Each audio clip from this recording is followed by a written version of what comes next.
Hey, friends, welcome to another episode of Area 312 Rock and Metal Vodcast. I'm one of your hosts, Kent, along with my co-host, Rex.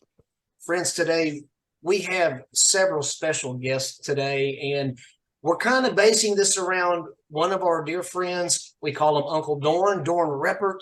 He's a legendary concert promoter of the Christian rock and metal bands that we know and love, primarily from the 80s and early 90s. As you know him online on his YouTube channel, he's Darthplumber, brought many of those classic videos of these bands that we're talking about. And friends, just as there has been a resurgence over the past several years of these bands that we grew up with and love, so also Dorn has had a resurgence as a promoter on his Darthplumber management label. There's a remarkable story of Dorn and his encounter with the Immortal Fest venue host, Steve Barhorst of the BMI Event Center.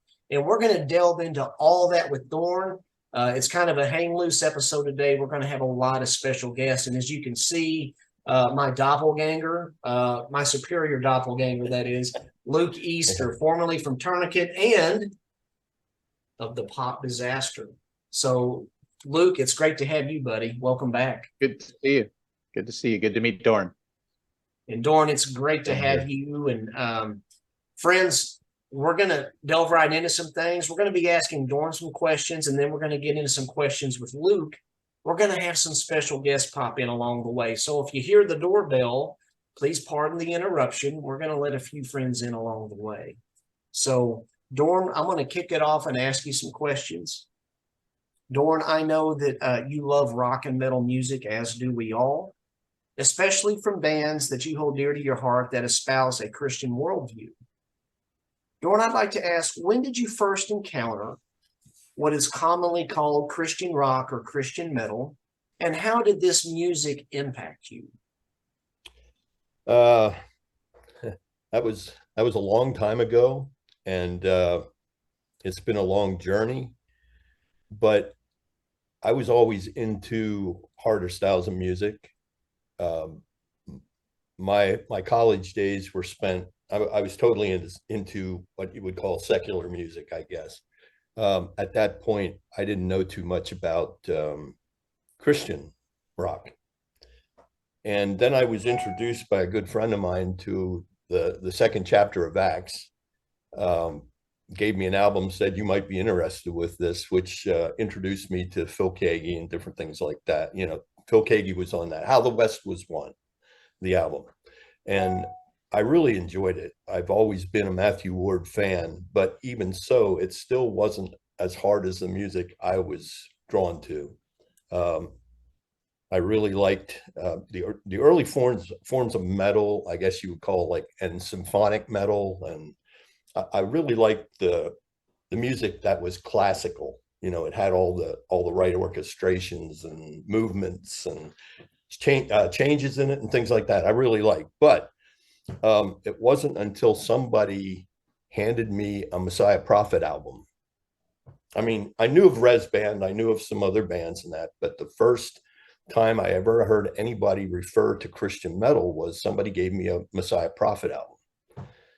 And I'm sorry, I don't want to sound mean or anything. I didn't think it was quite good enough, but it was the first time I heard a band try to do metal. And so I listened to it over and over and over. I enjoyed it, but it wasn't the production quality of what I was used to.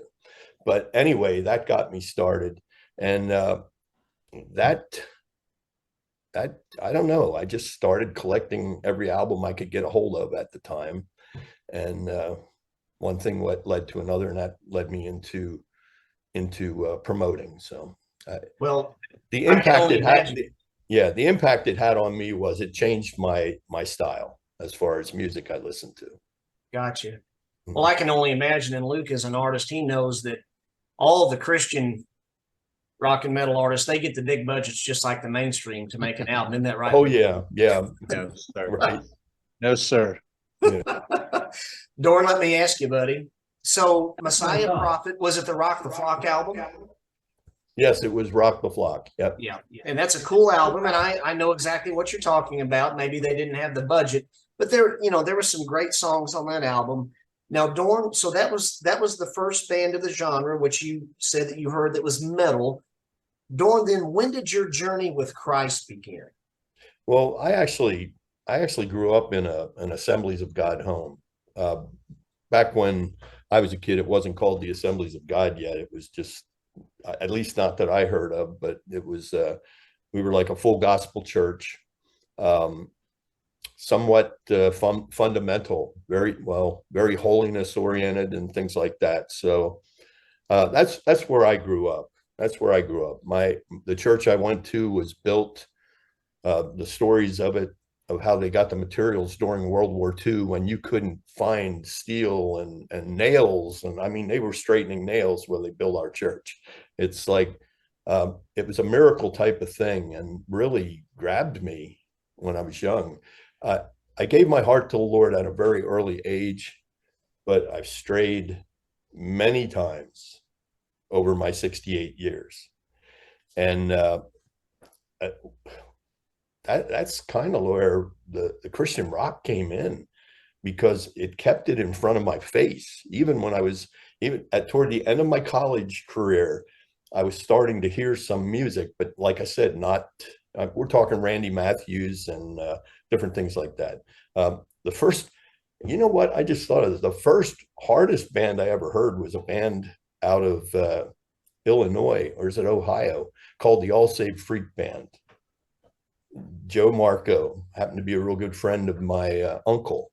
And my uncle called me one day and he said, "Hey, there's a concert going on at Reading High down in Reading, the city of Reading. And it's a band called the All Saved Freak Band. Let's go see them." And I'm like, we went to see them and it just blew me away. They were more, I don't know, it was kind of like hard folk rock type of music. I don't know if you're familiar with them, but I am vaguely. I think they were kind of on the outskirts of back then when it was still called the Jesus Music Band. Yes. Kind of the precursor, if you will, to Christian rock as we know it, and yeah.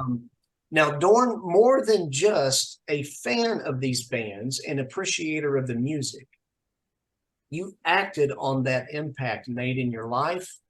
And at that point, let me state this. I'm hearing that doorbell ringing. Dorn, you began heavily promoting bands in the 80s. Yeah. And you even developed Image Records, a record label imprint. Now, with that being said, let me answer this doorbell and let's look at maybe an artist that you're currently promoting. Let's welcome a friend in. Okay.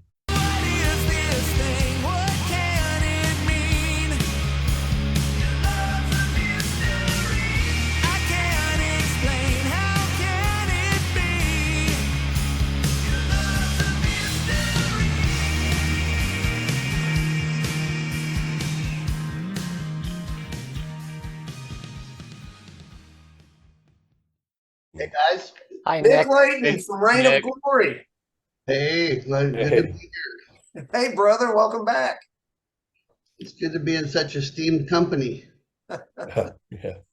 Well, it's wonderful to have you back, Nick, and we got your brother Luke here. And we were just speaking with Dorn about his Darthplumber management. I don't think it was Darthplumber management back then. I don't know, correct me, Dorn, but back then Dorn was promoting bands, and we were talking about a resurgence over the past decade of these great classic rock and metal bands that are bringing a Christian message, and Luke's part of that, and Nick, you're part of that with Reign of Glory. So again, friends, here's Luke Easter's The Pop Disaster, a great album. I'm highly anticipating his next album with Mystery on it, my favorite Luke Easter song. And, oh my goodness, what a release too. Reign of Glory, featuring Nick Layton and Jim Chaffin, Roger Dale Martin, and Robin Calbasari. So, Dorn, you are promoting, along with some other great bands, Reign of Glory. I want to ask these guys some questions while they're here, Dorn, and we will continue to your journey. So, Nick and Luke, want to ask you, you guys are participating in Immortal Fest Part 1. That will be during July 22nd and 23rd. and you guys will be appearing there. I want to ask you both. I think this is your first Immortal Fest to be performing at. What are you both looking forward to at this Immortal Fest? Go ahead, Luke. Being in the same room as the band.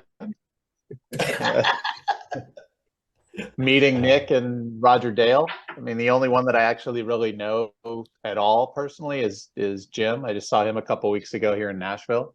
But no, I'm looking forward to, playing some good songs with some really good musicians and seeing a lot of people I haven't seen in a long time. Yeah, it should be great. And first of all, hi, Dorn. How you doing? Nice to meet you finally. We've, Yeah. passed over each other on Facebook, I think, but I've never actually talked to you face to face. Yeah, I hope I'm everything that Oh, you envisioned. you exceeded my expectations already. Yeah, I'm really looking forward, like Luke said, just to get in the same room as these guys. Not only have we never played Immortal Fest, we've never played anything together. So it'll be interesting. We're hoping for a little bit of rehearsal time when we get there. But we'll have all our parts ready to rock individually, and hopefully by the time we hit the stage, we'll be like a fine-tuned machine. At least that's what we're hoping. But it's going to be a lot of fun being around other Christian metalheads. I feel like there is a big resurgence in the scene now. Not even just in the last couple of years, I've been feeling it. And I'm excited to be a part of it because I grew up, in my 20s, listening to bands like Tourniquet with Luke and Fear Not and, Sacred Warrior and all these cool bands that really encouraged me in my walk with the Lord. And I'm hoping that that's the same thing that can happen to some of the young people and people our age too, that they can be encouraged at Immortal Fest and through the albums that we do and stuff like that. So it's really exciting. Well, Nick, you brought up a very good one of the questions that I had for you guys and for our other guests who will be coming on. You mentioned y'all haven't been together yet. So how has the band been prepping? How have you guys been prepping? And Luke, how have you been prepping with the guys and so forth? I'm just learning the record and singing a lot in the car. Yeah. I'm just sitting around with the guitar and going over my parts. I had to relearn all my solos because I'll usually record stuff and then forget how to play it if I don't have a reason to play it. So I had to go back and relearn all the stuff, which is good. And I'm sure Roger's doing that too. Knowing him, he's about 8 miles ahead of us already, with preparation. But yeah, that's all we can do right now. I've never tried the virtual rehearsal things that I hear about where people, there's an app I think you can use and have like everybody in the room and you're using headphones and you're rehearsing online. Yeah. That seems like a long shot to me for something like that to work for us. So we're just getting old school, just for doing our homework and getting everything ready. Well, I know all of you all are professionals, and I can only imagine that professionalism, being the musicians that you all are, it kicks in, and I'm sure it's like a duck takes to water, or back on that bicycle and just pumping away. Now, Luke and Nick, what can fans expect as you all bring it? Because I know you all be bringing it with this set list. Are there any surprises? Talk about the performance. I can only imagine that you guys are hungry. I know Roger Dale was certainly hungry. And incidentally, friends, I want to mention today is May the 20th when we're recording this. If you heard a ping earlier, Roger Dale Martin just subscribed to our YouTube channel. So thank you, Roger Dale Martin. About time. Luke and Nick, talk to us about this set list. What can fans expect as you bring it? Is the hunger there, etc.?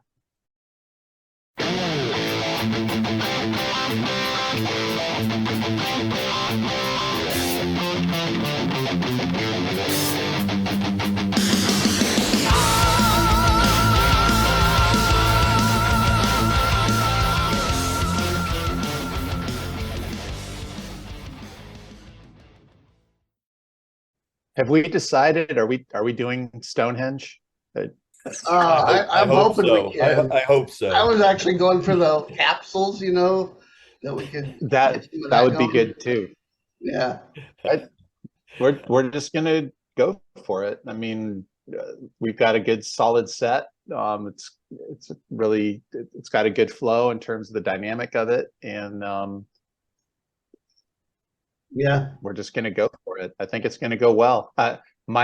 My plan is to not leave anything for whoever's playing after us. So, This is total destruction. Yeah. well, I mean, Well, I'm not competitive. Like I know other guys in other bands that just want to destroy everybody. I'm not like that, but at the same time, I don't want to make it easy for you to do your job. So I'm gonna do as well as I can and make sure that everybody's as worn out as possible, so that you have to work. yeah. You were asking about surprises. Well, I just learned of a surprise today that we actually have an hour set, not 45 minutes. So, Luke, Yeah. surprise. Wow. We'll probably add a song and maybe a little instrumental stuff too in there to sort of fill out our set, because we had been planning 45 and now we got a little extra time. So, Luke, we'll be talking to you about that probably later on today. Cool.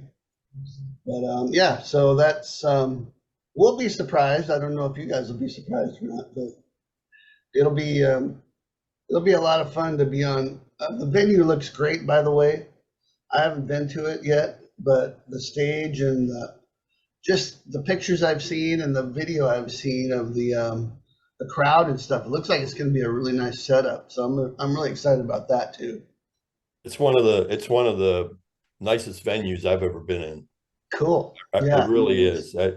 Acoustically, it doesn't look like it should be a good venue, but the way they have the sound engineered to it is just incredible. It's Fantastic. incredible.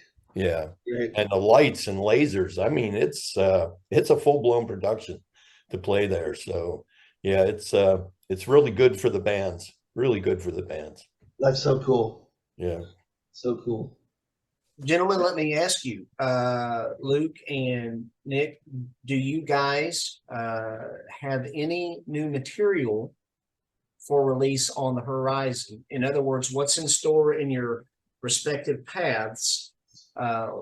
What's on the horizon for each of you? Whether Reign of Glory or Luke, whether you're solo craft or whatever you guys are doing.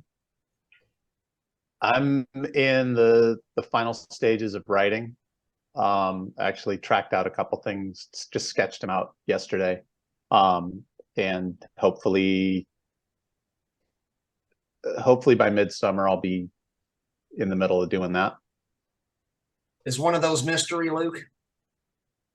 Mystery's all done. I mean, that's out there. I need that on an You can album. hear That's that all I'm whenever you saying. like. I need that on an album. I want to put Mystery on a CD just for you. Thank you. I'm gonna harass you until I see it, or hear it. So awesome, brother. Awesome. Glad you're rocking and rolling with it all. So Thank you. Nick, talk to me about Reign of Glory. What's on the horizon there?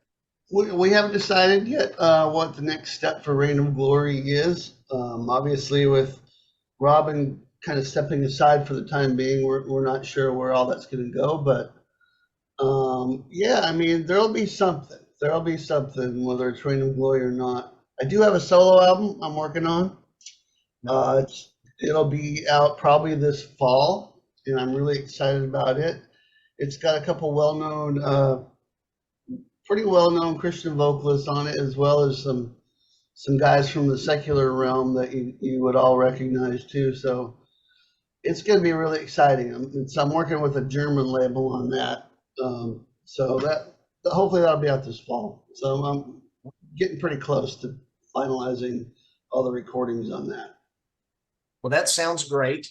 Now, guys, really quick, where can fans find you? Luke just mentioned where fans can find you online, and Nick, you do the same. LukeEaster.com. Yeah, nicklayton.com and firewolfe.com and Reign of Glory Facebook group, or whatever the URL thing is there.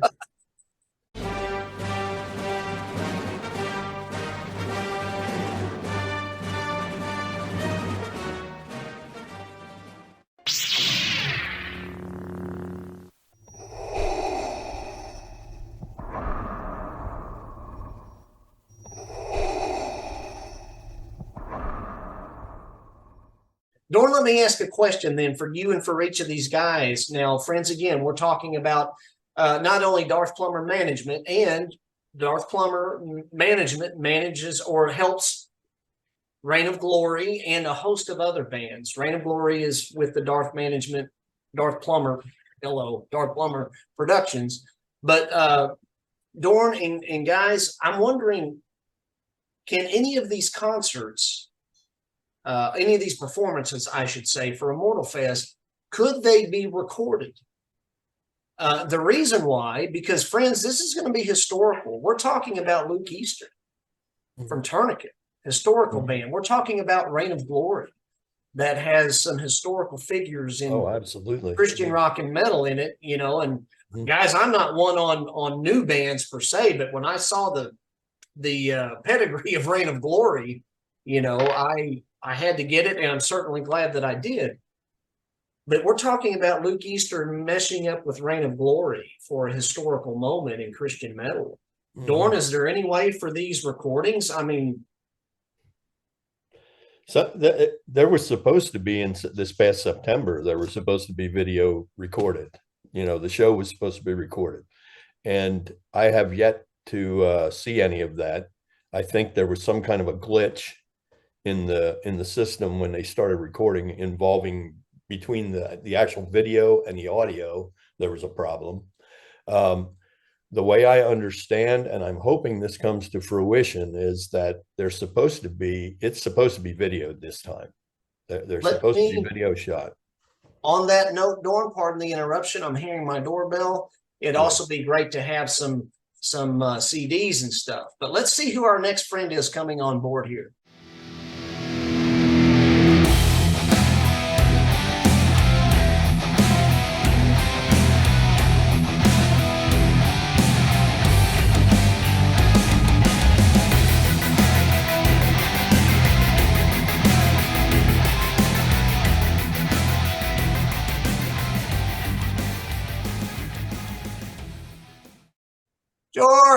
George. Is that Dorn? Yes, that is Dorn. Uncle Dorn. I'm here. Hey, where's my next sketch of my dog? Oh man. You know what? It's hard to sketch while you're driving. Welcome, George. I've tried. Hi, thank you. George, Dorn did some really cool sketches of my dogs, and he owes me a couple more. Well, not that you owe me that, but you told me you'd make a. Well, yeah, you have Jesse in progress, right? I have Jesse's eyes and nose on paper. I have it on paper. Oh, okay. Yeah. And you better do it before he passes away. I mean, he's still alive and kicking, but. George, welcome, good sir. Welcome to Area 312 Rock and Metal Podcast. And I'm Kent, and you know Rex. And Hi, George. Yes. Hey, Rex, what's going on, man? Hey, not much, my friend. It's Good talking to you yesterday. Yes, I loved it. That was great. It's an honor to have you, George. And friends, you all know George Ochoa from the legendary band Recon, also with Deliverance, and as of late, Human Code, also with Michael Drive in Human Code. And George, you all performed at last year's Immortal Fest, and that's kind of what we're talking about today. And your brothers, Luke Easter from Tourniquet, formerly from Tourniquet, are on, and Nick Layton from Reign of Glory and Firewolfe. And George. Hey, George. Nice to meet you, George. Hey, good to meet you, man. Yeah. Where's Hey, George. Luke? Where's Luke? I'm the good-looking bald dude. There you are. What's up, Luke? I'm a Nothing bad-looking much. bald dude. Luke and I were supposed to go to a concert the other day, but he was not feeling was good. sick. So. Are you Let's try feeling and meet better up now? this week, dude. I'm feeling a lot better. Let's meet up this week. Yeah, because Luke lives just down the street from me now, so that's awesome. Oh, How was that move to Nashville, incidentally, Luke? How was the move, buddy? The move was it took a lot out of me. That's a lot of work moving 3/4 away across country. Oh yeah. But it's been good. It's, still adjusting. Been here a couple months now, but I think it's going to be a good thing. Actually, I know it's going to be a good thing. Good deal. Well, George, thank you, brother, for coming on. And we have a few questions for you, if you don't mind. Rex, Yeah. do you want to fire away with George, or you want me to take it? I've been talking a Well, lot. I guess I can. I have him here, and I guess George, what are you looking forward to at this year's Immortal Fest with Human Code? Before we talk about Human Code, you forgot one of the bands that I'm working with, and that's Worldview, and that's we'll talk about that hopefully next year, Yes. where we have Worldview, because I'm still doing a second Worldview record. I'm pretty Okay. excited about that. But let's talk about Human Code, the relevant subject. What can I expect this year? Sure. It was great last year. I think there's going to be I could be wrong, but I think there's going to be a lot more people this year than last year, because I think it's just going to start building more momentum, and people saw the pictures and heard the music and said, man, I missed a great event. I won't miss it next year. And I think there's going to be a whole lot more people splitting up into two different things. I'm not so sure I'm a fan of that, because if it would have just been one big event, because people are going to have to choose. They're going to have to go, should I go to one or the other? I've already heard people saying, I'm going to the first one, not the second one, or I'm going to the second one, not the first one. So they have to choose now, but it's either here or there. It's the way it is. And I think when you combine the two together, it's going to be a lot more traction than what even happened last year. And last year was the first one, and it was awesome. So it's only going to get better, I think. Yes. Well, and I know the band is working on releasing their first record, but how has the band been prepping for your performance for this year in July? It was a little tough because I'm in Nashville and the rest of the guys are in California. So we've been just doing our homework at home and getting everything together. Mike's been flying out quite a bit to work on vocals with me. In fact, he was just here last week. Michael Drive, and the guys have flown out several times, and then I go out to LA probably once a month almost, and so we're gonna have a rehearsal, for that, and it looks like Terry Russell's son, Colton Russell, ended up joining us on stage with playing keyboards and singing BGV, stuff like that. So that's gonna be fun. Okay, cool. And concerning the set list and whatnot, what can fans expect? Are we going to have some surprises? I know when you guys played last year, there was a song that I was not expecting you guys to do, but it was awesome. So can you let us know kind of anything about what we might expect from your set list?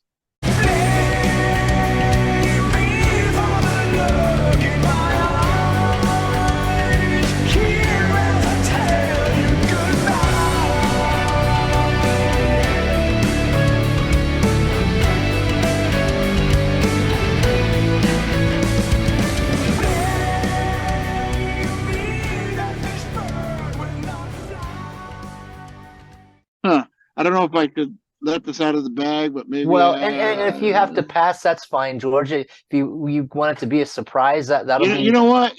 Why not? Why not tell you? Because I tell you why. Because it's not that big a deal, really. But and we're gonna do our full set and preview our record, and we're pretty excited about that. We're gonna have a record release party at the end of the Saturday night concert. And we're going to preview the whole record, and we'll be playing the next day. So that'll be great. But Steve asked us, Barhorst, to if in the absence of Baron Cross not playing this year, if we would do some Baron Cross songs. So we're going to end up, I won't tell you which ones, but we're going to end up doing a couple of Baron Cross songs. And in fact, we'll probably even have I'll leave this for a surprise. We'll have a special guest playing with us on that one too. Obviously, being Michael Drive, obviously, he's always the singer's the main sound of a band anyways. I mean, right, Luke? The singer always carries the signature sound. Always carries the signature sound of the band. And so, being that Mike is the singer to Baron Cross, we'll do our best to back it up and sound as good as the real Baron Cross. That is going to be awesome, George. And you talked about this listening party, so I can assume that fans can be able to get the new record at Immortal Fest or directly thereafter. No, we're going to plan to have it at Immortal Fest so everyone has it and they can purchase it. So that's our plan. If it doesn't happen, we miserably failed, but we're trying not to miserably fail. We're going to definitely work our butt off to get that done, to have the physical product there. Okay, and then But also, prior to then, we are going to release some songs on on Spotify and this and that. So that way, people aren't staring at a band that they've never heard their songs from. So there'll probably be. I want to release probably at least 5 songs on social media before before the festival. So be on the lookout for that. okay, and then you had talked really quickly about Worldview, and if you want, kind of, if you can fill us in on what your plans are for that. There's a new release coming then, I take it? Yes, the name of the second Worldview record will be Invincible, and it's going to be obviously Ray Parr singing, Todd Libby, which played the bass and keyboards on that, myself. The only change will be Terry Russell, which is in Human Code with Holy Soldier. He'll be playing drums. So it's kind of funny. We have 3 guys that back up Ray Parr, and then get out the stage, Ray, and then now Michael Drive gets on stage, and now we're Human Code. So it's the same guys. But so we're excited about that. So it'll be. I'm really excited about the material on this new Worldview record. But I know we don't. Let's talk about Against Human Code at this point, because I'll go on and on about Worldview. Sure. Well, and thanks for joining us, George. And like I said, you can stay on here with us. I think we're going to have some more guests. Ken, I don't know if you had anything you wanted to talk with George about or anything. Sure. George, I'd like to ask now, where can fans find you regarding online? Just let fans know where they can find Human Code online, or find any of your other works too online? We're Human Code. The website is www.humancodemusic.com, humancodemusic.com. And Worldview is, if anybody wants to, again, I think Worldview, after this next release, will be very relevant. I think people will like it. And maybe Lord willing, we'll play next year's Immortal Fest. And that's www.worldviewmetalband.com. Worldviewmetalband.com, and then there you can hear our complete first album, and I think on the Human Code site you'll be able to hear some snippets of the new album coming out. So we're pretty excited. The name of the album, by the way, Human Code, is Socially Incorrect. So it's going to have some slight political implications, that kind of ruffle some feathers. And how many tracks will the record have, George? 10, sir. 10. Okay. Awesome. Yeah. Well, very cool. So, well, thank you guys a lot. Maybe I'll stay on. I'm actually driving to Atlanta right now from Nashville, so I'll just keep this on while I'm driving, if you don't mind. Yeah, no, that's cool. Sure. George pulled over to rest stop just to. And George, I just want to thank you so much for coming on and joining us. And I really enjoyed our conversation yesterday too. So thank you so much, George. Let me ask you a question. Was Luke interesting when you interviewed him? Oh yes. Hey, good job there, Luke. We love and Luke. I'm certainly. Yeah. I'm wearing a shirt, George. I love Luke Easter. No, Luke is awesome. Mm-hmm. George, do you have any connection with anybody from Recon anymore? Yeah, actually, even though Johnny Gonzalez, which played on the first Worldview record, he's not going to be playing on the next one, but I'm still good friends with him.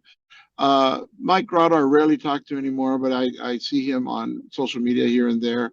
Eddie Starline singing in a Journey tribute band and having a good time. So I talk to him every once in a while. But yeah, I mean, I'm still pretty much in touch with most everybody. But nobody can find Vet Roberts. I mean, he's like MIA. So that's why I have the call to prayer for him. Definitely pray for him. Okay, we will. We will do that. So guys, thank you. thank you for being here. And we're gonna, George, thanks again, buddy. We're gonna continue asking Dorn some questions as we rock and roll on down the road as we prep for Immortal Fest. So everybody's welcome to stay, and we'll have a few more guests coming on here in a little bit. Now, Awesome. Dorn, like I said, more than just a fan of the bands and appreciator of the music, you acted on that impact made in your life. You began heavily promoting bands in the 80s, and you even developed Image Records, a record label imprint. Dorn, please tell us about some of the bands that you promoted for concerts back in the day. You've got to take a stand. Time to embrace the change.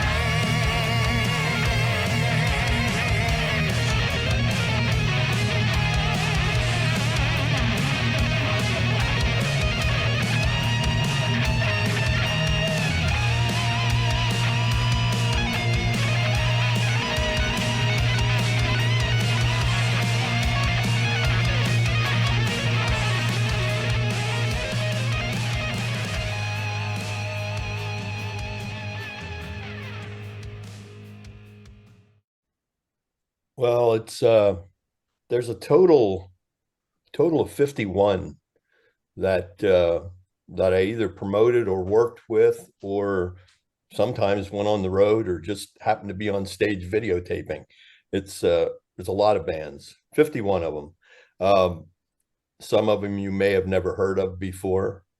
Some of them that you may have heard of was Petra, Randy Matthews, Jerusalem, Servant, Tim Miner, Phil Kagi, Rick Kua, Margaret Becker, Steve Camp, Res Band, Revelation Band, which was a Pennsylvania band that was about to break and then broke up. So I guess they did break.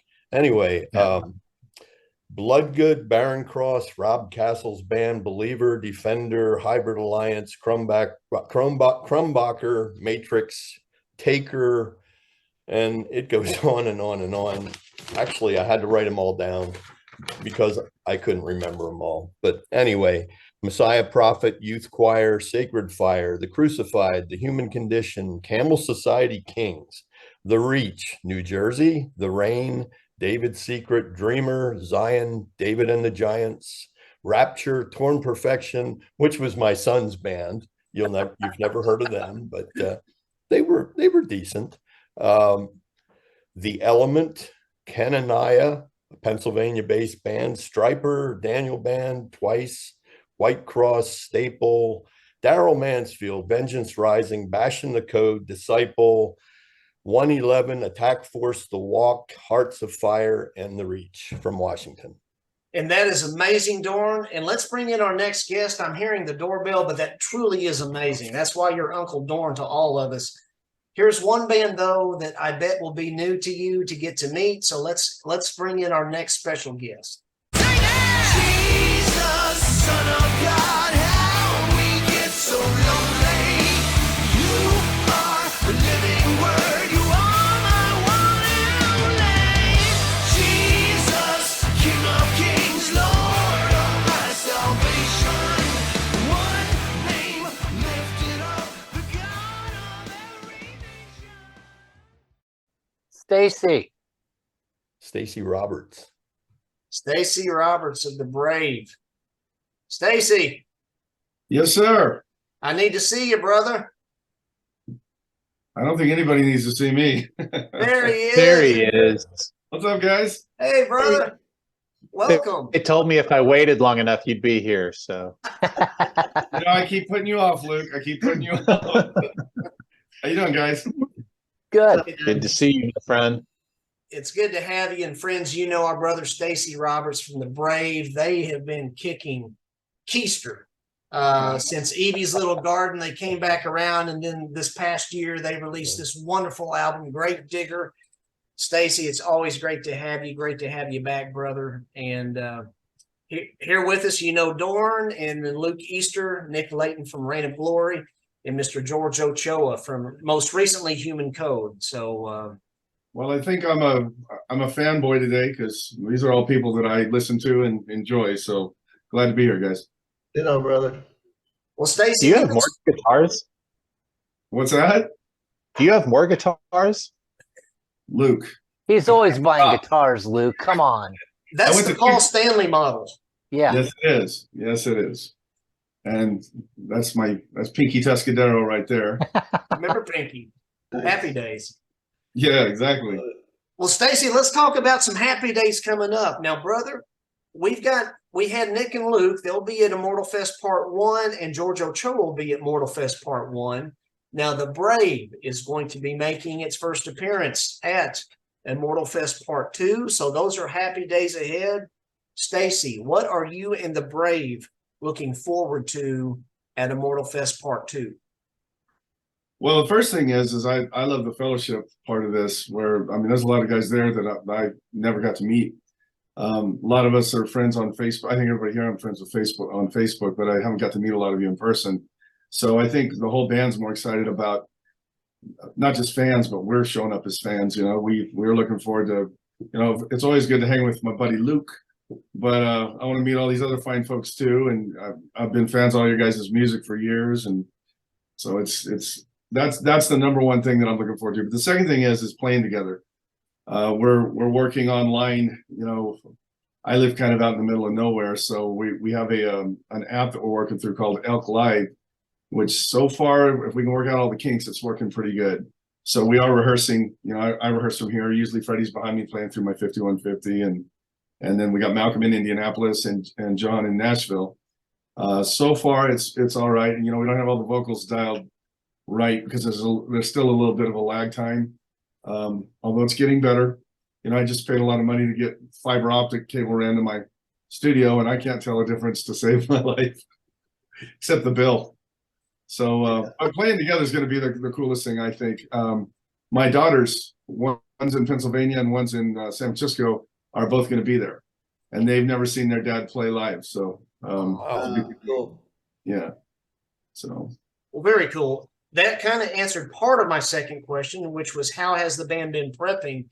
Now, Stacey, I'd like to ask, and you know, I'm a big fan. I'm a huge fan of Malcolm Paris. I think he's the coolest of the cool, one of my favorite bassists. Now, as we all know, you know, Malcolm, he has a little bit of a hearing impairment. So I know that you all were talking about a special way to make everything in sync. And I'm just curious because I think this is so dynamic and awesome, and I stand in awe of Malcolm. So, Stacey, how is that gonna come to fruition then in a live setting? we're gonna have some visual cues because all Malcolm really needs is a count in. I mean, there's no tricks or gimmicks on the tracks he plays on the albums. I mean, I'll send him a scratch track, but then in Cubase, you can open it up and see where the MIDI notes are, so he can see the timing and he can see what notes are supposed to be, and then he'll do his own. He'll do his own take on that. But I think the biggest thing is we're going to fly out a week ahead of time, and we have a rehearsal hall we're renting in Indianapolis, and we're all going to be there so we can work out all the kinks and, you know, certain cues. If there's any changes we're going to make in the arrangements, we'll have to do it live because I can't do it over. I have to type things to Malk so he can hear me. You know, I've known him since he was 14, 15 years old. Same with Freddie, 14 or 15. So we've been, you know, three or four decades we've been together. Malcolm knows how to read me. So I think we played together so long where I can shoot him a look and he'll know exactly what to do. But I think we're gonna have some visual cues that are gonna help us. I mean, we are swimming upstream as far as you know, I'm the kind of guy that I always thought my bands were competent because we rehearse so much. And it's killing me to just log on to a server and not be able to smack everybody around. So there's nothing like playing live together. There's just not. But I think Malcolm's going to do fine. So far in the rehearsals, he's been great. So yeah, the main thing for us is going to be getting together in a room together over a PA and stuff. I'm really excited to sing all this stuff, and you know, we got a lot of material to choose from, so I'm happy for that. Especially if I'm feeling that good that day, I can change some things, you know. I have been writing Luke hard about my favorite Luke Easter song, Mystery. Now, Stacey, I'm a huge fan of Love Automatic. So I'm not going to be able to make Immortal Fest, but I hope you will present Love Automatic to the fans. It's such a great song, as is as is Gravedigger and the whole of Gravedigger and the whole of Evie's Little Garden. Thank you. Stacey, Well, yes, we are. So yes. we're doing it for you. Thank you, brother. Thank you. Sure. Now, how long has it been since the Brave has performed live? How long has it been? 94. So During the almost- Trust era? About 29 years. Nice. So it's Nice. So, I mean, it's amazing to me, this resurgence, as I sit here looking at Luke and Nick, you know, and George and you, Stacey, and Dorn, just because it's amazing to me. I'm looking here at Dorn, and I used to watch his old school videos in awe. I still do. You know, the preservation that Dorn has gifted us with is amazing. Stacey, what can fans expect as you all bring it from the set list? Are there any surprises in the set? Are you all going to be bringing a high impact performance? Are you going to have maybe a friend such as Luke Easter slip in there and do anything? What's going to be going on?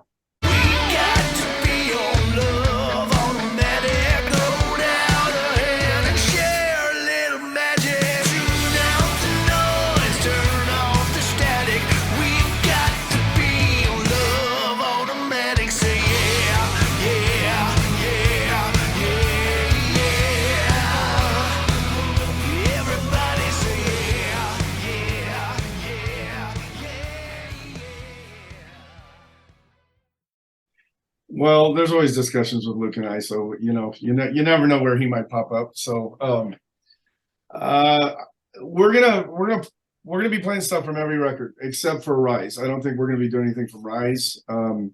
But the plan is to concentrate more on the newer stuff because you know there could be a lot of people that want us to go back to Battle Cries, and I understand that. I don't think anybody can, Luke's material could not be more different than Tourniquet, but it's part of it's the chapters of his life, right? So I mean, it's hard to look past at the legacy of what got you to here. You can't ignore it. So I mean, there's going to be people that are going to go, "Hey, when's James coming back?" I don't know. Maybe tomorrow. Who knows? But until then, I have no problem singing the Battle Cry stuff. I love all that stuff. I love the Trust stuff. If it were me, probably most of our set would just be stuff off of Trust because I really dig that album. But Evie's will be there. Gravedigger will be there. Probably doing maybe 4 songs off each of the new records. Maybe only a couple off Battle Cries and a couple off Trust. So there'll be everyone will. I think the biggest thing is people going, "Oh, I didn't know they did that song." Because I don't know that we never had the reach that George or Luke had, but some people still look at us as a new band. But I think when people hear, like, we are going to do spoiler alert, Tears of a Broken Heart. Nice. Because the gentleman that's going to be playing keyboards with us said, if you don't do that song, I'm not doing the keyboard parts with you. So all right, no problem. So no. Nothing Well, like it sounds like a good mixture then from all your records then, Stace. So that'll be cool. I hope so. I'm looking forward to it. Let me stick a little bit in here. See, 2 of the bands that are represented here on this interview are, I consider, 2 of my triumphs for Immortal Fest, because when 2 guys reached out to me and wanted to, they wanted to get into the lineup, and all I could say anymore was, there's no room in the lineup. There's no room in the lineup. But if you want to send an EPK in, or if you want to, whatever, we'll put you on the list, and maybe there's good consideration for next year, 2024. Yeah. And then I remember a little further down the road, some things changed, and I had my list, and I could reach out to people on the list and say, well, there's an outside chance. There's an outside chance, but this has to happen. This has to happen. This has to happen.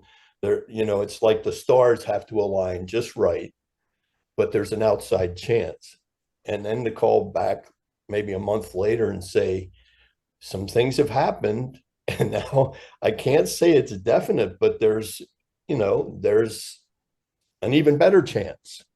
And most of the time I was talking with Roger Dale about Reign of Glory. Love that band. And I'll never forget the night I got to call him and say, hey, there's a real good chance that you guys might get into the lineup. And the same with the Brave, because I love both the newest, well, Evie's Little Garden. I love that album. I love it. Thank you. And Appreciate that.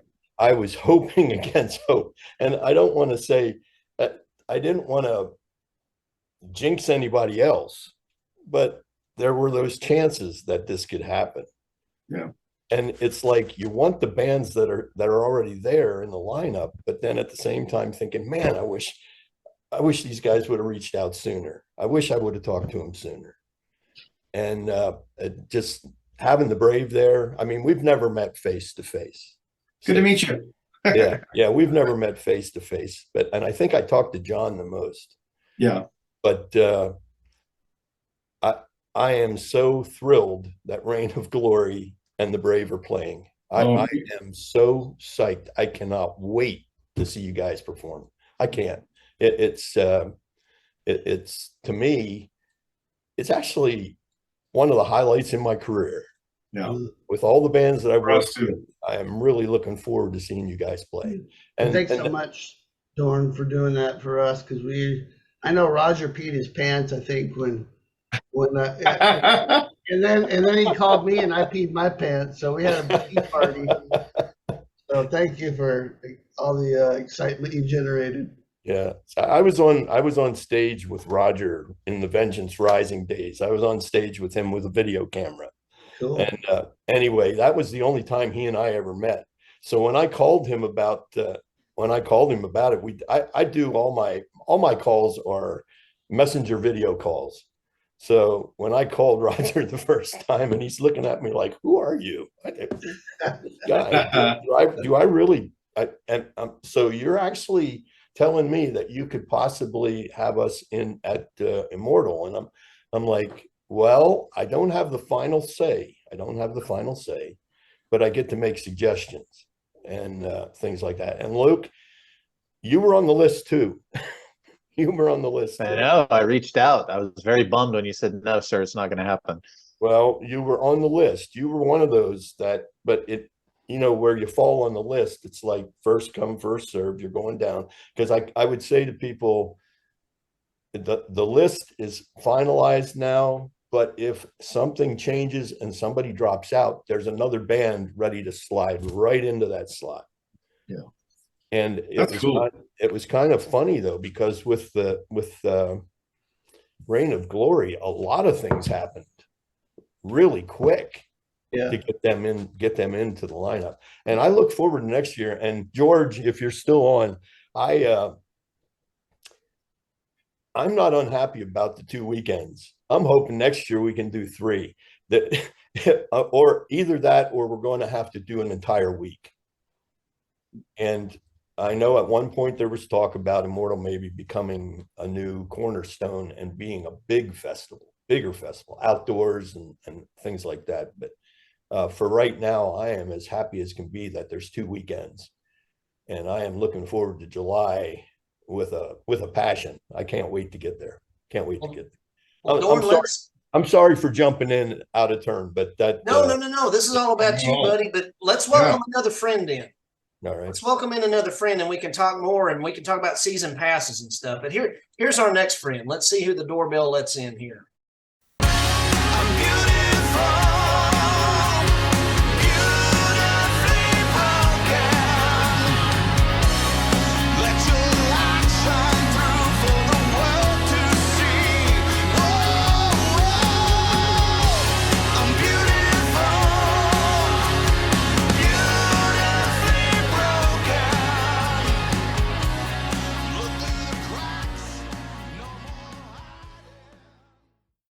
Yo, how's everybody doing?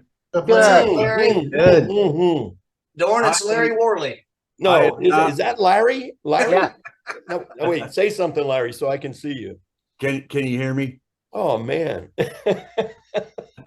How you doing, brother? I'm good. How are you? I'm good.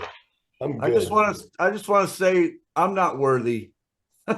Oh, Larry. Oh. They are. This is You're not worthy awesome, of my man. Beatles shirt. Come on now. That's what I'm talking about. Hi, Rex. Hi. So, friends, you all know Larry Worley. He is a founding member of Fear Not. They released recently this past year, Fields of Sorrow. Terrific album. Welcome, Larry. It's always a treat to have you back, good sir. I was just going to say, Rex, to my Rex there, my co-host, Rex, I'm looking at Larry and thinking about Fear Not and Stacy and the Brave, George and Human Code, and Nick Layton with Reign of Glory, and Luke Easter with his solo album and the things he's going to be doing. Isn't it a great day as a fan to be? Yes, Ken, I'm almost pinching myself going, I can't believe we've got all these guys here and what they mean to us. Yeah, I mean. And the fact that I'm holding these albums up again, friends, Fields of Sorrow by Fear Not. Who did we just lose? Stacy? We lost Stacy. Gravedigger by the Brave. Reign of Glory. Luke Easter. These are all strong albums, and all of our beloved artists are coming on strong. And it's just a great day as a fan. But enough about the fandom. I'm just tickled pink because my beloved artists are back, the artist I grew up listening to in different incarnations. Larry, let's talk about Fear Not while you're here, and I hope Stacy can come back on. Stacy, with regard to Fear Not. I'm going to jump off really quick. I All got right, to take Luke. off. Okay, Thank you, brother. Larry, Good to Take see you. care. Luke. see you all. Love you guys. Talk See you soon. live. All right. All right. See you, Luke. Later. Larry, with regard to Fear Not, what are y'all looking forward to at Immortal Fest this coming year? Well, being that we were fortunate enough to experience it the first time, which was absolutely off the charts, incredible.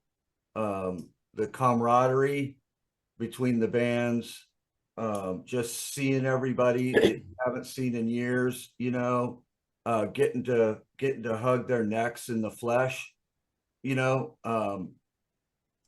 I know we're all looking forward to that again, being able to just see everybody. But it's such a huge opportunity to just minister. There was so much of it going on everywhere I turned and looked. There was people talking, and they weren't just talking. They were sharing things about their lives and what they were going through. And man, we've got to pray with so many people, but it's just an amazing event. And I can't believe we get to do it again. Larry, I know that Rex, he was raving, he was tickled pink. He got to meet you guys at Immortal Fest last year. Now, how have you guys been prepping for this coming year? What have you guys been doing to prepare it? You guys have been playing out like you guys are. Is it with Striper? You guys are soon to play. Yeah. June 6th, we'll be at Whiskey with Striper and Seventh Servant and Shroud. Nice. So, we just try to do what we do, we try to keep our chops fresh and, try to stay hooked up together, and hold each other accountable. And, because, we're, like probably most all the bands here right now, everybody's spread out. So you got to stay in constant communication and in prayer, and that's how we prepare. The music to us, we love to do that. That's just part of who we are and everything. But the brotherhood and just the family that there is within it, that's the most important thing to us, because we want to make sure we're all good. And, and then when we're good, then we're able to go out and do the best that we can and be able to minister the best we can, So what can fans expect, Larry, as Fear Not, as you guys bring it from the set list? You got new songs, new material in there, any surprises, the high impact performance? What you got? I hope, I hope that we come out with guns ablaze, and we didn't have a chance to rehearse a lot before last year, so this time I hope we're a little bit more prepared, and we get to go out there and just have fun and not worry so much about how we're going to sound, everything that's going on, with all that. We just want to go out and have fun and hang out and be with everybody. When you hear the sound of coming, hear the drummer drumming, won't you join together with the band? We don't move in any particular direction, make no collections, won't you join together with the band? Larry, where can fans find Fear Not online? What's the best place for them to go to check you all out? I think right now, we have our Facebook page, Fear Not Rocks. We're in the process of building an actual website. In fact, I think it might be live now. www.fearnotrocks.com. It is. And I think that link will take you to like Reverb Nation or someplace like that. But we just got it like last week or something like that. So we're in the process of building it. Very cool. And of Now, course, Stacey- all the merch and everything, you go through Anchor. I think he's going Anchor now. All that stuff. But yeah. So friends, just so you'll know, I will be putting everybody's links in the description below when this episode airs. Stacey, I didn't get to ask you. It's the Brave music, but tell our friends where to go to find all things Brave online. That's pretty much it. We have a Facebook page too, but most everything that you'll ever need to know about us is on thebravemusic.com. All the merch is there. We don't have a lot, but we have our albums, and I just shipped some more stuff over to Japan, and I've got stuff going to New Zealand tomorrow, or Monday, that is. So anybody that wants to, from anywhere, that wants to connect with anything, we don't have the old stuff, but we have all the new stuff. So, and there's a history of the band and some pictures and stuff. So a cross-reference question then between you, Stacey, and you, Larry. We've been asking George and Luke and Nick what's in the future for their respective bands. So Larry, what is in the future for Fear Not? Stacey, what's in the future for the Brave? And Larry and Stacey, what's in the future for you both together? Well, first, we're starting a new band called Brave Not, and it's gonna have 8 people in it, like the Doobie Brothers. Nice. Our logo is a big knot with hair. Yeah. How about Brave Fear? Brave. I love Fear. it. I love it. Me and Larry were talking one day, and I go, "Hey, with Fear Not and the Brave, don't we really kind of have the same name, just different ways of saying it?" Yeah. Well, how's the project that you guys have been working on together? How is that in the pipeline? Well, actually, I can safely tell you all that I began mixing our first single, which Larry and I are going to try and have out before Immortal Fest. He's got a gorgeous song that we about 2 months ago, before Freddie moved out where I'm at, and I've been kind of occupied working on the stuff for Immortal Fest with him. Larry's got this song called Silver Mountain that is just a beast. It's a gorgeous, just one of the most beautiful melodies I've ever heard. And we talked about doing it for a while. Well, the recording's done on it. I just got to mix it. But the first song I'm mixing is called Heavy. And he sent me all of his tracks, but I'm actually going to start mixing it next weekend, because in my business, I have inventory every 3 months, and I just finished last night. So I'm on about 4 hours sleep right now. But next weekend, I actually begin earnestly mixing our first single, brother. So it's a cool song. And Larry really brought it. He ain't fooling nobody. He's still got those pipes. So certainly didn't fool me. So, Stacey, with regard to the Brave, where is the Brave at with any new material?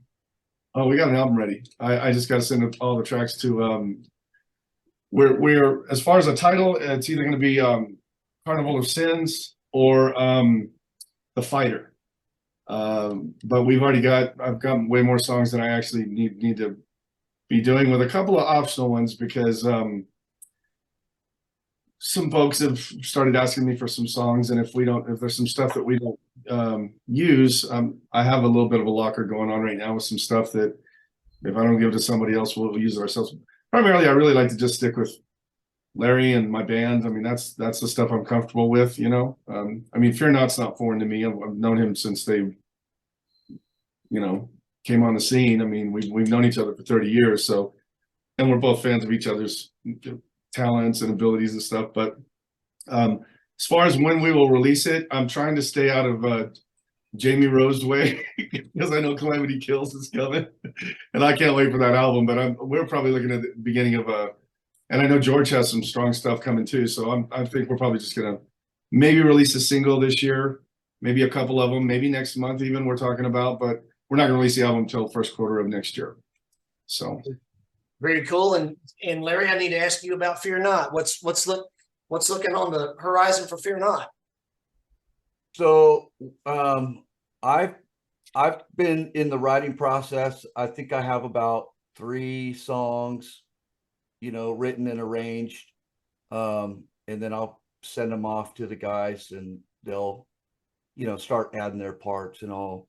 So we're you know, we move at a snail's pace, you know. I mean, I wish it was a lot quicker, you know, and that's one thing about Stacey, he works very fast, you know. So and I wish we could as well, but you know, I mean, when there's 5 of you, you know, it was hard with 4, now there's 5, you know, and just kind of trying to sync everybody's schedules and stuff. It's a task, you know, but we're definitely writing, we're definitely looking to the future. And I will say this, that, you know, because I have no rhyme, no reason to how I write or what style I write or whatever, but it just seems like these last 3 songs I've written are really a throwback to like the 80s and 90s rock riffs, you know. I'm digging them. I really am. I'm like, oh man, that might be fun to play. So well, I've heard 2 of them. I haven't heard them finish, but I've heard the riffs, and he's got a lot of chunk left in him. So there's some great riffs going on. What I'm loving, if I can, I just want to say hi to Nick and George. They're out there. I mean, I've never, yeah, you know, I mean, I'm so looking forward to meeting those guys, and I know we got to play with excuse me, Human Code last year, but I don't think we had a chance to actually meet. And if we did, forgive me, but man, I'm so excited to meet them, because I mean, you talk about talents. Wow. Can you guys hear me? Yes. Yeah. Larry, looking forward. I don't think we did meet last year. I'm pretty good friends now with your guitar player, Chris. He came over for a Super Bowl party we had, and we've been hanging out. So I love Chris to death. I've met him when the embryonic stages of Sanctuary, when Sanctuary started, and he's been around from the beginning. I mean, I've known Chris for a long time, and it's nice to hang out with him more. We've been hanging out a lot more. So don't be surprised if I steal him from you for a project. Okay. Hey, man, you know what? I'm kidding.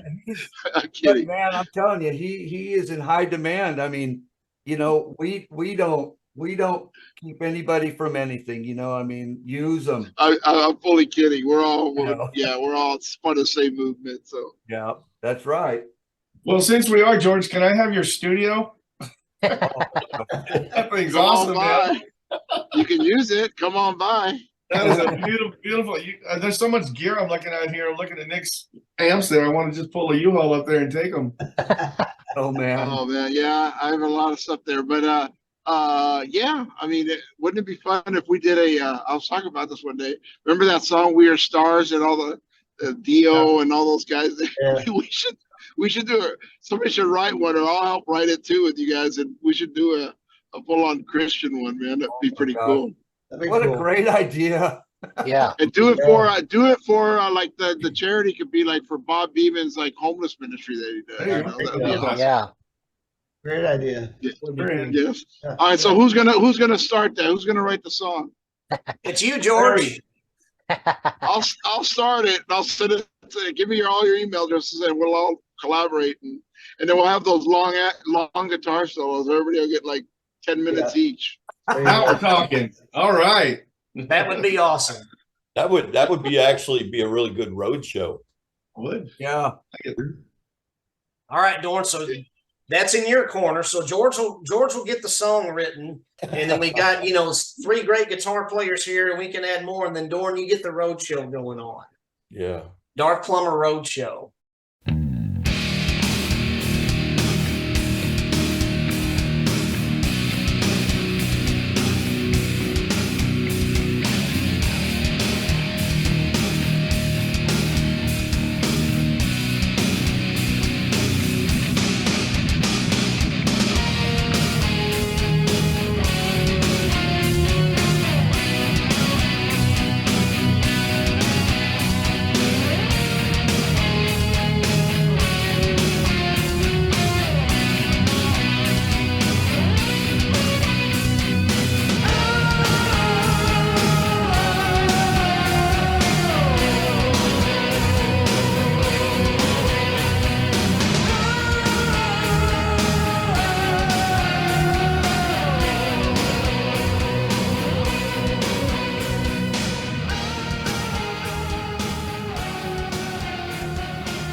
Guys, I want to continue with Dorn picking back up where we left off, and you guys are certainly, please stick around if you can.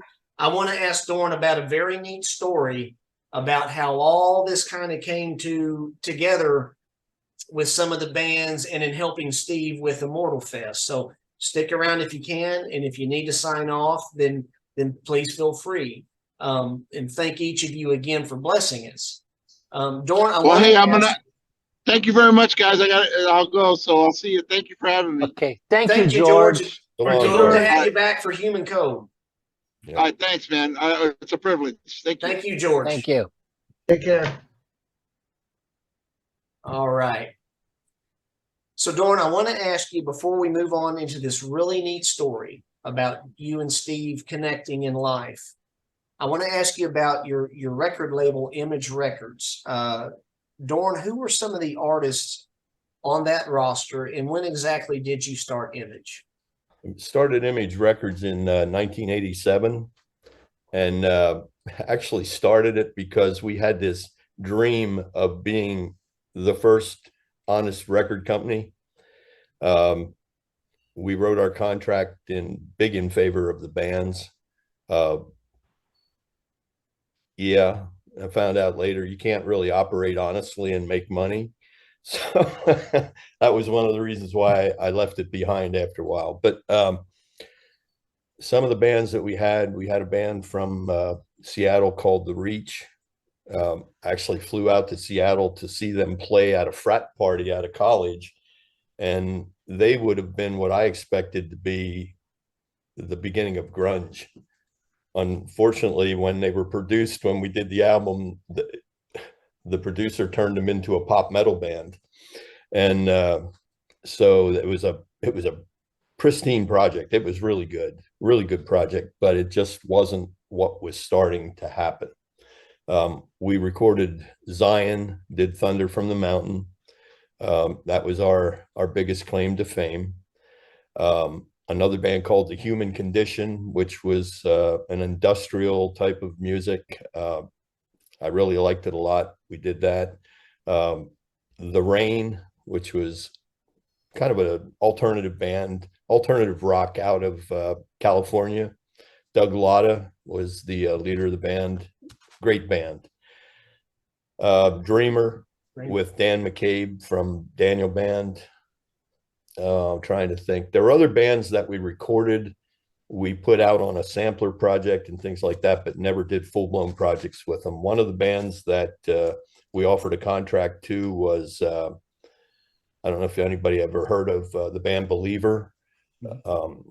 Discovered them playing over in the Lancaster, Pennsylvania area, and offered them a recording contract, and they turned us down. And then about a month later, they came and asked if I would resubmit and give it to them. And I said, no, at this point, we've already signed somebody else. So White Cross, we brought them east, their first show outside of Illinois. My intention was to offer them a recording contract, but somebody got to them before I got to see them a week or so after my show. And so that was history. But anyway, worked with a lot of bands. We recorded some bands that never really made it out into the distribution. So, but really enjoyed those years. I thought we were, for starting off, we started off with like, I think it was $6,000. We started our record company, and it lasted for 7 years. We sold a lot of product back when you could actually sell hard product. The Zion Project, I believe, sold about 60,000 units. And we were doing really good. But like I said, then things started going south as far as the industry goes. A lot of the companies were being bought out. What we thought were Christian companies were no longer Christian companies. And it became very dog eat dog. And I just got tired of it. And I walked away from music as a result. I didn't want anything to do with it anymore. So I had a pretty long hiatus in between. So, anyway. Speaking of that hiatus now, Dorn, I'd like to get into something, and I find this, friends, I find this absolutely amazing. Dorn, I've heard a true story that is a tale of legends as the story unfolds. As early as 2013, correct me if I'm wrong, you were receiving sporadic messages from Steve Barhorst about hosting some Christian metal bands. Yeah. Dorn, who were the bands requested at this time? And how did Steve know to ask from you, Dorn, in 2013? I have to be honest with you, Kent. I don't even remember it happening if it wouldn't be for the messages that I have, the message threads and texts. I didn't remember ever talking to Steve before, but here I was talking to bands and saying, you really need to talk to this guy, Steve Barhorst in Ohio. He's trying to put together some classic metal shows and things like that. And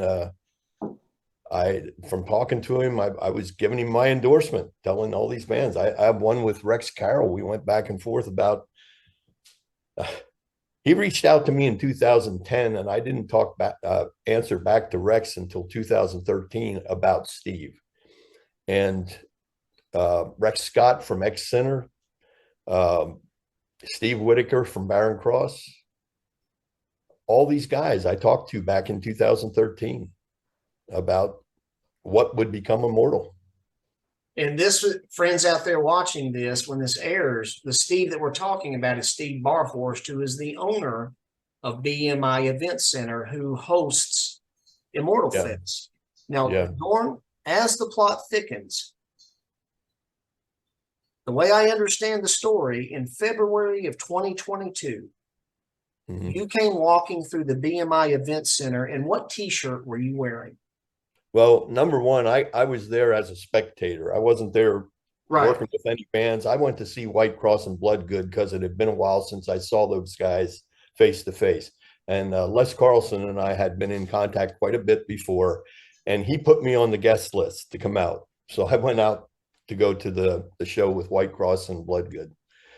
And I was just walking around inside the venue, looking at it, just taking it all in, because it was a really cool place, and the business was great. I mean, a go-kart parts supply house, and they made parts, they manufactured there, all this kind of stuff. And I come from a mechanical background, so it's really interesting.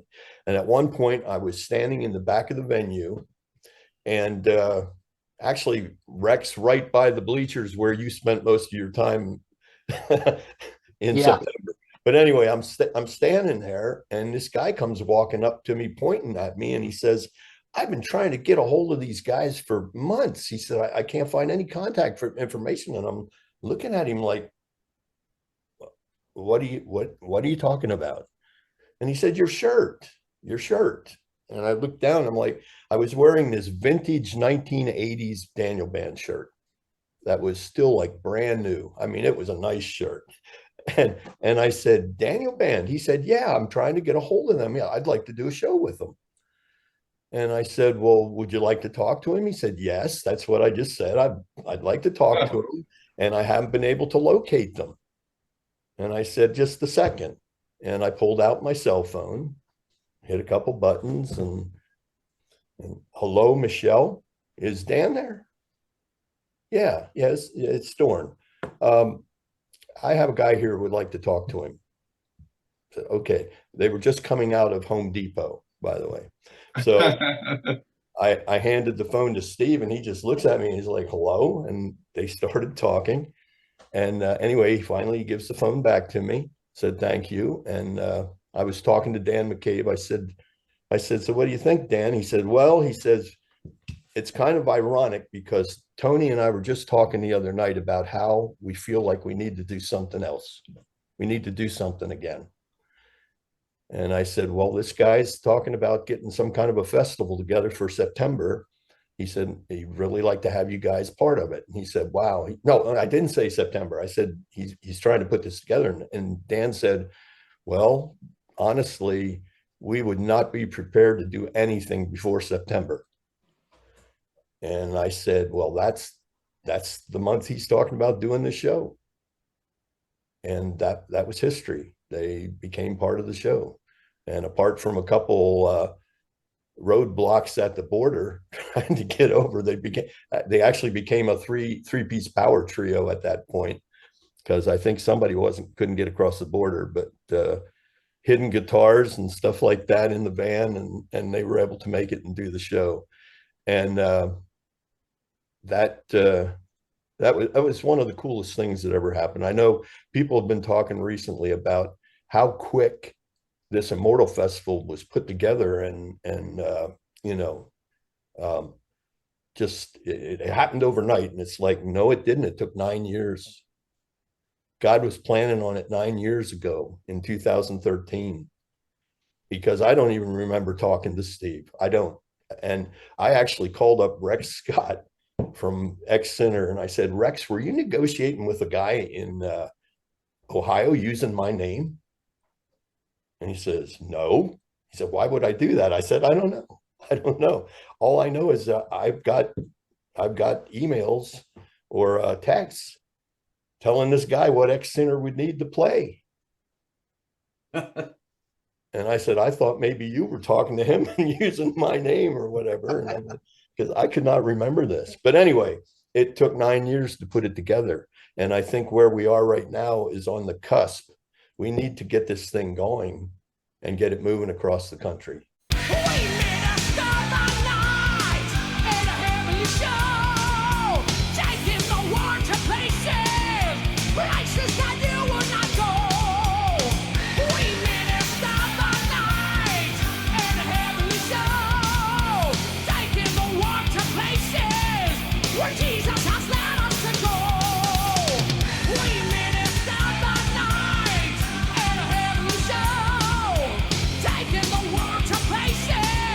Places where you would not go.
just to clarify, Dorn, were you kind of amongst people? Were you kind of in a crowd when this guy comes walking up to you, pointing a finger at your Yeah. Daniel shirt? Yeah.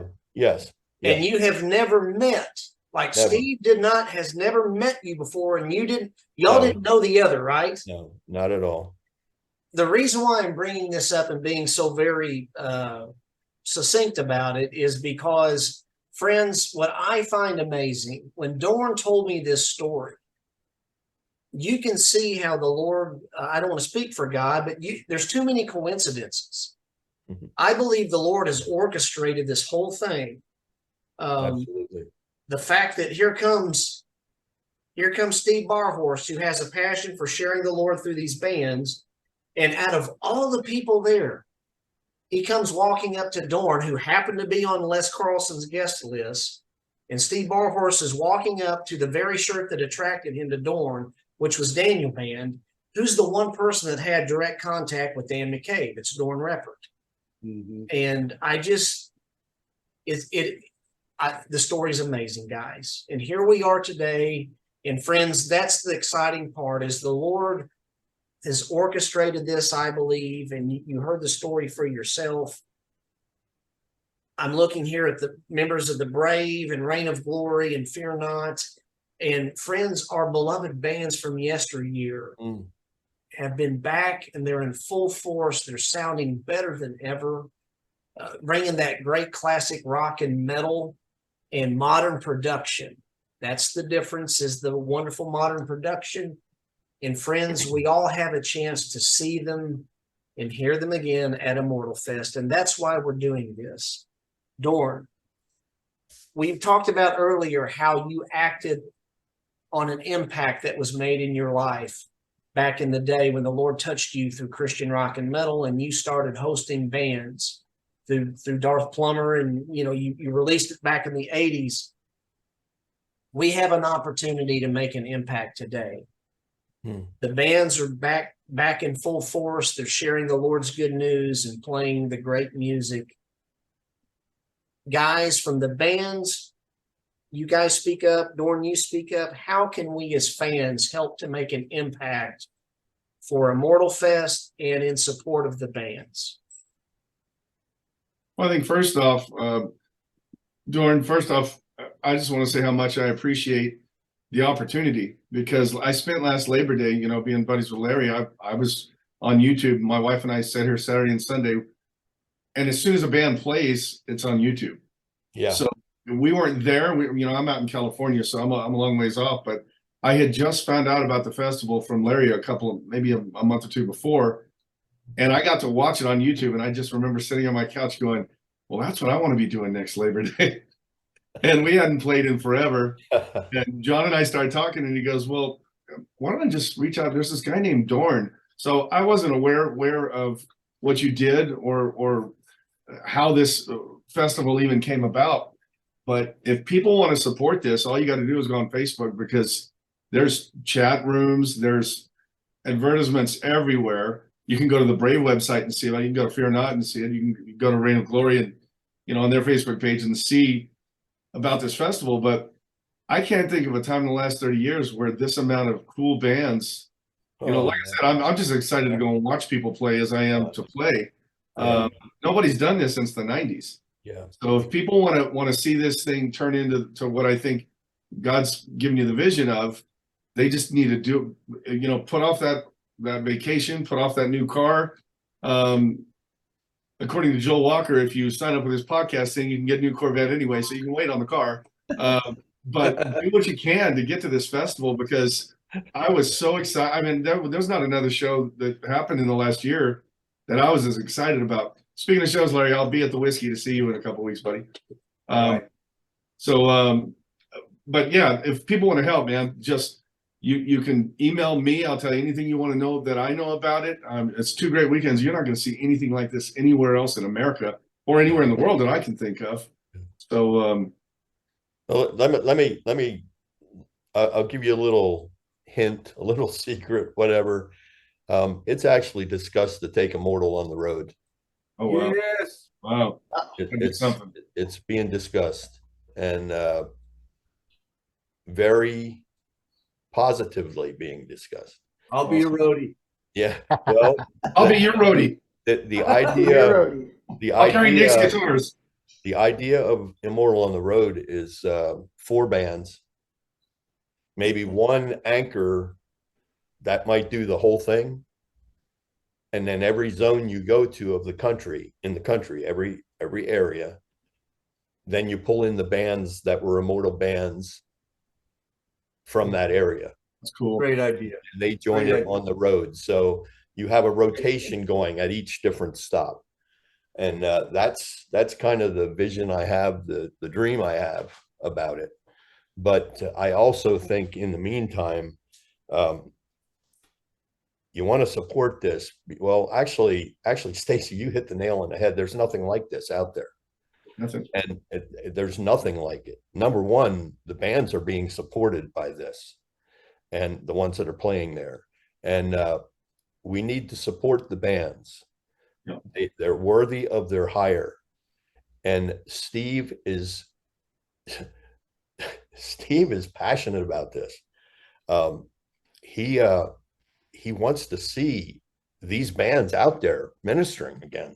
That's his biggest thing, is he wants to see these bands active and ministering. So how do we support it? We go out. I mean, my family and I, through I don't know how many years, we went to Cornerstone as our family vacation every year. We didn't go anywhere else. We went to Cornerstone. Toward the end, we actually rented like 30 and 40-foot motorhomes and drove out to Cornerstone. But I remember the days when we drove in the family car and slept in a tent behind the main stage and all this kind of stuff. And my kids loved it. They'd get up and they'd be gone before we were up in the morning and just out.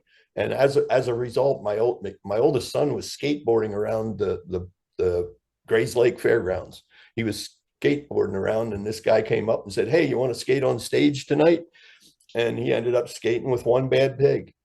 Oh wow. And when I started talking to Paul Kubek about having One Bad Pig come out for the July show, one of the first questions I was asked was, "Do you think your son would want to skate on stage?" Well, he's 48 now, or 47 now, so he still skates, but I don't think he'd get up on stage and do it anymore. But anyway, it's the friendship. Somebody said the camaraderie. It's a reunion of family that you've never met before in a lot of cases. That my friends list was so big, but I don't think I'd met more than maybe a quarter of it face to face until I went to Immortal. Yeah. And then I met up with 300-400 new friends that were friends on Facebook that I never met before. That's so cool. It just, and Larry said about the prayer, that you walk around that place, you couldn't walk 10 steps without finding a group of guys praying for somebody that was sick, somebody that had I ended up praying for a guy that was having major problems with his knees. And I never met the guy before. I believe it turned out to be Ricky Rogers, the bass player for Les. But meeting so many people, the blessing, the praying with bands when they were getting ready to check out and hit the road again, just God be with them, grant them traveling mercies, expand their ministry, help them to grow, prosper them, just, make this so it's a blessing to the family instead of a hindrance to the family, really just God's blessing on everything. And if you want to support it, you come to Immortal. I just drove 48 hours a couple of weeks ago to go see this band out in Oklahoma. Yes, you and did. It just, there's something about it. There's a goal. You get there, you meet up with your buddies, your friends, you have a great time, and then buy the merch, buy the music. They need to have support. Everybody loves to hear about new albums coming out, but those new albums have to be funded somehow. Yeah. They have to be funded. And so seek out the bands, your favorites, even just support every band you can, support them.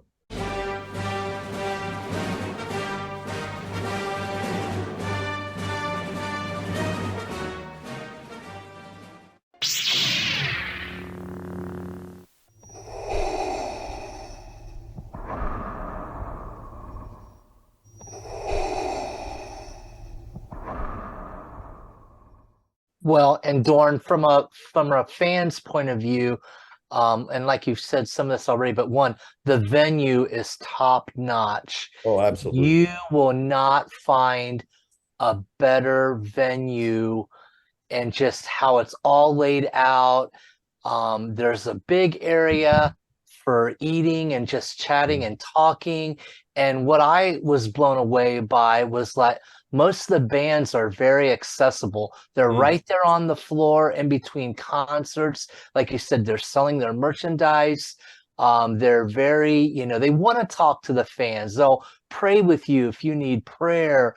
I mean, there's just all that going on, and it was just mind-blowing for me to see all that. And just like you could go up to anybody, hey, I mean, that's how I met George, last year. Was just he was walking around and I just stopped him and started talking, and you're just having all these pinch me moments all the time with all these bands and artists that you listen to as a teenager, going, holy cow, I can't believe I'm standing right beside him, so yeah, I agree. Please go to this. Anyone who loves any of these bands, you will not be disappointed. Yeah, you don't know. Somebody might walk up to you and say, hey, could you drive so-and-so downtown to find his guitar picks? Yes, and let him ride in the front seat of your car. That's right. Yeah. Yes, yes. Who was that friend, Rex? That friend was Ray Paris, and I will never, ever forget that. Or So you friends- might get to have a little bit of pizza with all the guys from Fear Not. You just That's right. never know Yeah, what might yeah. happen, right, Larry? Right. I'm hoping to do that with the Brave this year, Stacy. Well, I love pizza, Rex. Let's do it. Okay, it's on. And my wife is coming, and so you guys will get to meet Jody, and I just can't wait for that too. That's going to be awesome. Yeah, I don't think I'll be bringing any rhubarb pie this year, though. Okay, that's all right. Yeah, yeah. Friends, Immortal Fest Part 1 is July 22nd and 23rd. Reign of Glory will be at that one. Yes. Immortal Fest Part 2, September 2nd and 3rd. Fear Not. And the Brave will be at that one. For more information, bmieventcenter.com or 937-526-9544. The information will be in the description below. I also want to make mention before we head on to the message from home that Darthplumber Management is Dorn's management company. For lack of a better term, I don't know how to say it. But Dorn, you represent artists such as Fear Not, Zion, Saint, Triton, White Cross, X Center, Reign of Glory, Weapons of God, etc. Dorn, what is your online site, whether it's Facebook or your website, where friends, if they want to book a band, they can go to Darthplumber Management and book a band? We don't have a website as of yet. Okay. We're talking about it. The thing is, when we first started getting back into this, we started up a Facebook page, Darthplumber Artist Management, and it just took off. And between the messages and comments and everything else that we do on there, I don't even have time to maintain a website. I have to say one thing. I am representing. It's more of a talent agency than a management company. I don't know really how to say it. Yeah. I don't really manage the bands in that I'm, giving them orders or telling them what to do, what they need to do or whatever. I'm working on booking concerts. And I also need to make it clear too, since we're talking about Immortal, I'm a volunteer at Immortal. I get a lot of leeway in suggesting bands and reaching out to them and things like that. I was not representing any of the bands that are appearing at Immortal when they were booked for Immortal. So it's not like Dorn got up there and got all his bands in at Immortal. Okay. And not all the bands are in my roster and that, but I just want to make it clear. This was done before Immortal was even considered. I mean, before Darthplumber was even considered to come back and start doing it again. Actually, it was Steve Barhorst's suggestion to me in a phone call one time. He says, he says, you're really good at making contact with all these bands and getting them involved in that. He said, maybe you ought to reach out and see if you can do agreements with them and start promoting, start booking them and things like that. And I'm like, you know what, maybe that's a good idea. So I had to remind him of that the other day. I said, you remember, this was your idea. And so anyway, did I answer the question? It did. And friends, I do have a number. I just don't have it right in front of me, but you can also look below, and I will put the contact link for Darthplumber Management, and it's got a number too. You've got to take a stand. Time to embrace the change.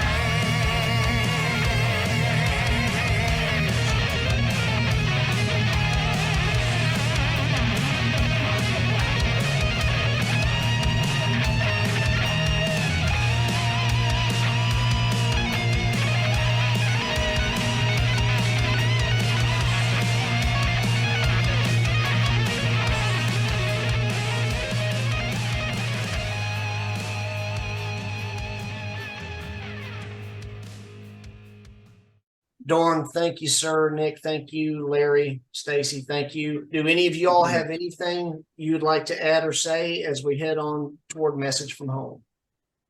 I do. Just want to say thanks to Kent and Rex for the show and having us on, and Dorn for all you did for Reign of Glory to get us going at Immortal Fest. We're really excited. And Stacy and Larry, man, I'm big fans of both of yours. Been listening to your stuff since the 90s, and it's an honor to. I'm kind of the new face in this little group anyway of Christian metal guys, and I've felt nothing but love from the bands and from you guys, and it's just been awesome. And I feel like God's really doing something in this movement with the bands now, and I'll just keep praying that Immortal Fest keeps exploding, and it'd be awesome to do that tour. That'd be great. And just much love to all you guys. Thanks, man. Much love to you as well. Your new album is smoking, so I mean, thanks. Appreciate it. Absolutely. I get a lot of Fear Not and Reign of Glory reps in my truck. Right on. Thanks. Hey, I do want to say one thing. I don't think you could have come up with a cooler. I always thought Creation Fest was really cool, but man, Immortal Fest, that's awesome. Yeah. That's a great way to look at it, because, I mean, we're all going to be in glory together, Mm-hmm. So what a perfect name for the whole thing. It just fits. Yeah. I think John Cassandro might have come up with that. Immortal. He's been one of the biggest promoters of Immortal. As far as Facebook goes, or the web and that, he's one of the biggest promoters out there. He has done most of their design work. I mean, he's done some great ads for them. He does well. Yeah, he's a great guy, really great guy. And I hope he makes it. I hope he's able to make it to both of them. Yeah. He's talking about it. He's talking about it. Yep. Yeah. So friends, go ahead. I'm sorry. Somebody gonna go ahead. I'm done. Friends, Immortal Fest Part 1, July 22nd and 23rd. Immortal Fest Part 2, September 2nd and 3rd. Look for all the band descriptions and the description for Dorn's Darthplumber Management and BMI Event Center in the links below. With that said, we're going to head on to Scripture Closeout. Rex will close us out with our Message from Home. Guys, stick around for one more moment, and thank you for being our guest. Well, what the scripture I was thinking about and kind of describes how things are at Immortal Fest. And Larry, you had mentioned that too, just how the Spirit was there, and just, there's prayer and everything, and just the Spirit of God was definitely there. And so the scripture that I've chosen is Psalm chapter 55, verse 14, which says, "With whom I once enjoyed sweet fellowship at the house of God, as we walked about among the worshipers." And that's definitely how it was at last year's Immortal Fest, and I know it'll be that way this next year too. Here, there's just so much love and just the feeling of family with everyone, and it's hard for me to describe it in words actually, but I just really again want to recommend to everyone, please go. If you can go, you will not be disappointed. Yeah. Amen. Gentlemen, thank you. And we'll close it out. We'll wave goodbye to our friends, but please stick around for one more moment. Take care, everybody. Thanks for watching. Hope y'all can make it to Immortal Fest. Comes in his power. He's bringing salvation. Let this be the hour.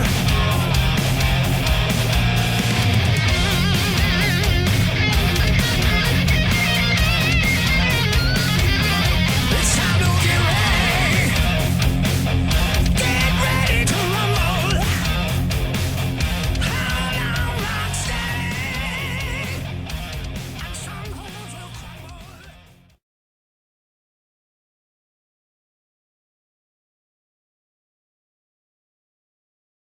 I'm going to let our next friend in. Let's see who it is. We'll pause a moment. There's the George. man. Georgie boy. George Ochoa. Oh, he came and went.